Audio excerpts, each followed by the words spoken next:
തരാൻ വേണ്ടിയിട്ട് ആണ് നമ്മളിവിടെ കൂടിയിരിക്കുന്നത്. നമുക്കറിയാം ഇന്നത്തെ കാലഘട്ടത്തില് ഏറ്റവും കൂടുതൽ പ്രശ്നമുള്ള ഒരു വിഷയമാണ് റാബീസ്, പേവിഷബാധ അല്ലെ. വേൾഡ് വൈഡ് വെറ്ററിനറി സർവീസ്, അതേപോലെ നമ്മുടെ എഡ്യൂക്കേഷൻ ഡിപ്പാർട്ട്മെന്റ്, അതേപോലെ വെറ്ററിനറി ഡിപ്പാർട്ട്മെന്റ്, ഇവർ 3 പേരുടെ ഡിപ്പാർട്ട്മെന്റിന്റെ സംയുക്ത ആഭിമുഖ്യത്തിലാണ് ഈ മിഷൻ റാബീസ് എന്നുള്ള പ്രൊജക്ട്. അത് കയറുമ്പോഴാണ് പിന്നെ അത് പെരുകുന്നത്. മനസ്സിലായല്ലോ? ഒരു കാരണവശാലും ഇതൊന്നും ചെയ്യരുത്. കട്ടി വൃത്തിയാക്കുക, ഉടനെ നിങ്ങൾ ഹോസ്പിറ്റലിൽ പോവാ. ആ ദിവസം തന്നെ ഹോസ്പിറ്റലിൽ പോവാ. നിങ്ങളുടെ വീട്ടില് കെട്ടിയിട്ട് വാക്സിനേഷൻ ചെയ്ത് കൂട്ടിലിട്ട് മാത്രം വളർത്തുന്നതാണെങ്കിൽ പോലും നിങ്ങൾ ഉറപ്പായും അടുത്ത ദിവസം തന്നെ ഹോസ്പിറ്റലിൽ പോയിട്ടുണ്ടാവണം.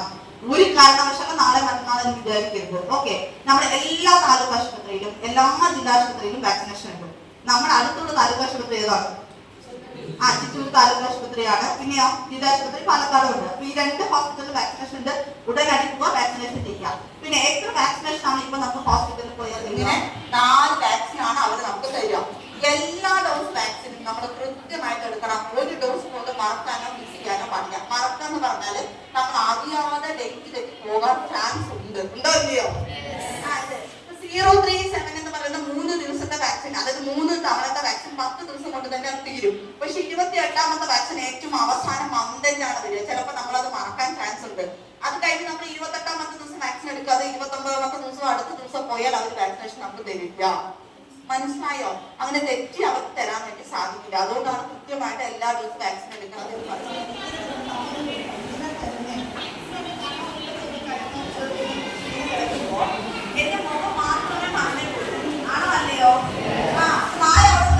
കഴിക്കുമല്ലയോ?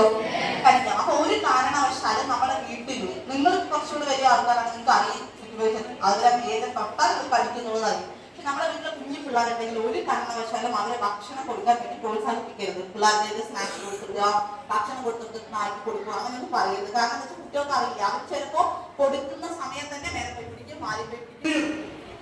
വീട് കഴിയുമ്പോ എല്ലാവരും കഴിക്കും. അത് വളരെ ഡേഞ്ചറാണ്. അതുകൊണ്ടാണ് കുട്ടികളോട് ഓടരുത് നിങ്ങൾ അവിടെ തന്നെ നിൽക്കൂ.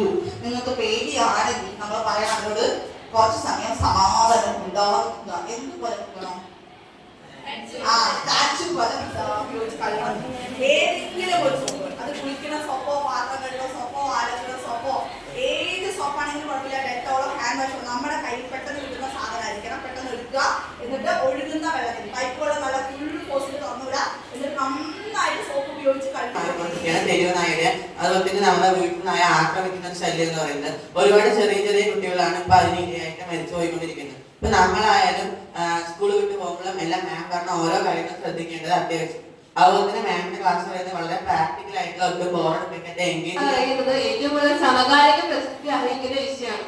ഇപ്പൊ ലഹരി അതുപോലുള്ള സംഭവങ്ങളൊക്കെ നമുക്ക് നമ്മുടെ മനസ്സിൽ നമുക്ക് ഡിസൈഡ് ചെയ്യാം, നമുക്ക് ലഹരി ഉപയോഗിക്കില്ല പറയുന്നത്.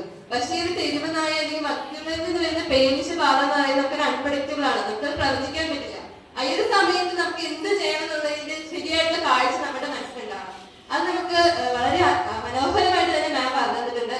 വളരെ ലളിതമായതുപോലെ കുട്ടികളോടൊക്കെ ടീച്ചർ എങ്ങനെയാണ് അത് അടിപൊളിയായി പറഞ്ഞു കൊടുക്കേണ്ടത്, അവർക്ക് എങ്ങനെയാണ് നമ്മളുടെ ആവശ്യം കറക്റ്റായ രീതിയിൽ മനസ്സിലാക്കാൻ സാധിക്കാനുള്ള രീതിയിലൊക്കെയാണ് മാം പറഞ്ഞത്. എനിക്ക് വളരെ ഇഷ്ടപ്പെട്ടു. പിന്നെ കുറച്ച് നല്ല പ്രാക്ടിക്കൽ അതുപോലെ തന്നെ ബുക്ക് കാണിച്ചത് നമുക്ക് കുറച്ചും കൂടി ഈ ഒരു വിഷയം, ഈ റാബീസ് എന്ന് പറയുന്ന വിഷയം കുട്ടികൾക്ക് അത്ര ഒരു ഇഷ്ടപ്പെടുന്ന വിഷയമായിരിക്കില്ല. പക്ഷെ ഇത് നമുക്ക് വളരെ ഇൻഫോർമേറ്റീവ് ആയിട്ടും അതുപോലെ തന്നെ കുട്ടികൾക്ക് ഇഷ്ടപ്പെടുന്ന രീതിയിൽ കുറച്ചുകൂടി സഞ്ചരിക്കുകയാണെങ്കിൽ പോലും നമ്മൾ പല നായകളും പൂച്ചകളും ഒരുപാട് അനിമൽസുമായിട്ട് നമ്മൾ സമ്പർക്കത്തിൽ ഏർപ്പെടേണ്ടി വരും. അപ്പൊ ആ സമയങ്ങളിൽ നമ്മൾ ശ്രദ്ധിക്കേണ്ട ഒരുപാട് കാര്യങ്ങളെ പറ്റി ഞാൻ വളരെയധികം വിശദീകരിച്ചെന്ന് പറഞ്ഞിരുന്നു. പിന്നെ അതിന്റെ വാക്സിനേഷന്റെ ഡോസ് എടുക്കേണ്ടതിനെ പറ്റി, പിന്നെ നമ്മൾ സാധാരണ ട്രഡീഷണൽ ആയിട്ട് കുറെ കാര്യം മഞ്ഞൾപ്പൊടിയൊക്കെ യൂസ് ചെയ്യുന്നൊക്കെ പറഞ്ഞിട്ടുണ്ട്. അപ്പൊ അങ്ങനത്തെ കാര്യം ട്രഡീഷണൽ ആയിട്ട് ഉപയോഗിക്കുന്നതിന് പറ്റും പ്രാക്ടിക്കൽ ആയിട്ട് കൂടെ അത്തരം കാര്യങ്ങൾ യൂസ് ചെയ്യാന്നുള്ളതിനെ പറ്റി ഞാൻ പറഞ്ഞിട്ടുണ്ട്. ഇൻട്രസ്റ്റിംഗ് ആവുന്ന രീതിയിൽ വളരെ നല്ല ക്ലാസ് ആണ് നമുക്ക് എല്ലാവർക്കും ടീച്ചർ എടുത്തു തന്നത്. അപ്പോ എഡ്യൂക്കേഷൻ ഓഫീസർ ആയിട്ടുള്ള ദീപ മാഡത്തിന് എന്റെ പേരിലും സ്കൂളിന്റെ പേരിലും മാനേജ്മെന്റിന്റെ പേരിലും നിങ്ങൾ ഓരോരുത്തരുടെ പേരിലും ടീച്ചേഴ്സിന്റെ പേരിലും എല്ലാവരുടെ പേരിലും ഒരിക്കൽ കൂടി ഹൃദയമായിട്ടുള്ള നന്ദി അറിയിക്കുന്നു.